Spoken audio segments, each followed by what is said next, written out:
Hello అండి. మీకెప్పుడన్నా అంటే ఏదన్నా ప్లేస్‌కెళ్ళినప్పుడు అంటే మనం ఫస్ట్ టైమ్ వెళ్ళిన ప్లేస్ ఉంటుంది గదా! మళ్ళీ ఇంకొకసారి వెళ్ళినప్పుడు ఆ పాత జ్ఞాపకాలన్నీ కొత్తగా అయితాయి అని అంటారు గదా! అలాంటి జ్ఞాపకం ఏదన్నా ఉందా? కానీ నాకు మాత్రం ఈ లాల్‌బాగ్ చానా స్పెషల్. ఎందుకంటే నాకు నేను ఫస్ట్ మేమిద్దరము అంటే నేను, మా ఆయన చానా రోజుల తర్వాత మాట్లాడుకుంది. ఫస్ట్ టైమ్ మాట్లాడుకుంది మాత్రం ఈ లాల్‌బాగ్‌లోనే. అది ఎట్లా అంటారా? మాది అరేంజ్ మ్యారేజు. అంటే మ్యారేజ్ 1 మంత్‌లోనే ఫిక్స్ అయిపోయింది. అంటే 25 డేస్‌లోనే మా మ్యారేజ్ అయిపోయింది. అంటే 1 మంత్ గూడా పట్టలేదు. అంటే 1 మంత్ లోపే అనుకోండి. 1 మంత్ లోపే. ఇగ పెండ్లైన 1 వీక్‌కి మా ఆయన మళ్ళీ బెంగుళూరుకొచ్చేసిర్రు. ఇగ నేను మాత్రం 1 మంత్ వరకి అంటే మా అత్త వాళ్ళ ఇంట్లో ఉన్నాను. మా అత్తగారింట్లో. ఇగ ఆడికెళ్ళి అమ్మ వాళ్ళు తీసుకొచ్చి నన్ను బెంగుళూరులో మా ఆయన దగ్గర డ్రాప్ జేషిర్రు. ఫ్యామిలీ అంతా వచ్చి డ్రాప్ జేసిపోయారు. అమ్మ, అన్న, మా మేనమామ, అట్లాగే మా మేనత్త వీళ్ళు నలుగురొచ్చి డ్రాప్ జేషిర్రు. ఇగ మేము ఫస్ట్ బెంగుళూరులో సెట్ అంటే వచ్చింది అంటే మాకప్పటి వరకు మేము రూమ్ తీసుకోలేదు. మా బావ వాళ్ళ ఇంట్లోనే ఉన్నాము.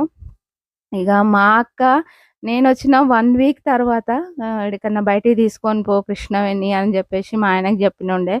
ఇగ మా ఆయన తీసుకొచ్చిన ఫస్ట్ ప్లేస్ అంటే నాకు ఈ లాల్‌బాగే. అంటే నేను ఇంతకు ముందుకి ఒకటి పెద్ద చెట్టు చూపించినాను గదా! ఆ చెట్టు దగ్గరనే మేము చానా సేపు మాట్లాడుకున్నాము. దాని తర్వాత మళ్ళీ లేక్ దగ్గర.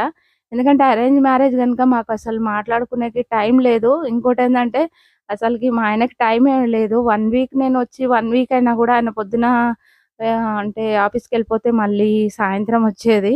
నైట్ 11, 12 అయ్యేది. అసలు మాకు మాట్లాడుకునేకి టైం లేదు. దానికే ఇగ మా అక్క బయటికి తీసుకొని పో అని జెప్తే బయటికి తీసుకొనొచ్చినుండే. ఇంకోటేందంటే నాకు పిల్లలు పుట్టిన తర్వాత వాళ్ళిద్దరిని తీసుకొనొచ్చిన ఫస్ట్ ప్లేస్ గూడా నాకీ ఈ అంటే లాల్‌బాగే. ఇది షనా అంటే షనా స్పెషలు. అంటే మాతో పాటు అంటే మా లైఫ్‌లో ఒక పార్ట్ అనే జెప్పాలి. అంటే పిల్లలు ఒక్కొక్కరిని ఇది అంటే ఫస్ట్ మా కూతుర్ని తీసుకొనొచ్చినప్పుడు తనకి 2 ఇయర్స్ అనుకుంటాను. బాబుని తీసుకొనొచ్చినప్పుడు 3 ఇయర్స్ ఏమో ఉంది.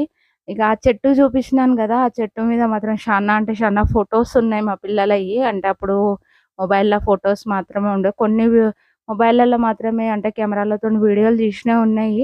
కాకపోతే నేనెప్పుడన్నా అంటే ఆ ఫోటోస్ గూడా షేర్ జేసుకుంటాను. అంటే కొన్ని ప్లేసెస్ ఉంటాయి మనకి మన జీవితంల. అవి మనకెప్పుడు గుర్తుండిపోతాయి. అలాంటి వాటిల్లోనే ఈ లాల్‌బాగు నాకు చానా స్పెషలు. ఎందుకంటే మేము ఒకరి గురించి ఒకరు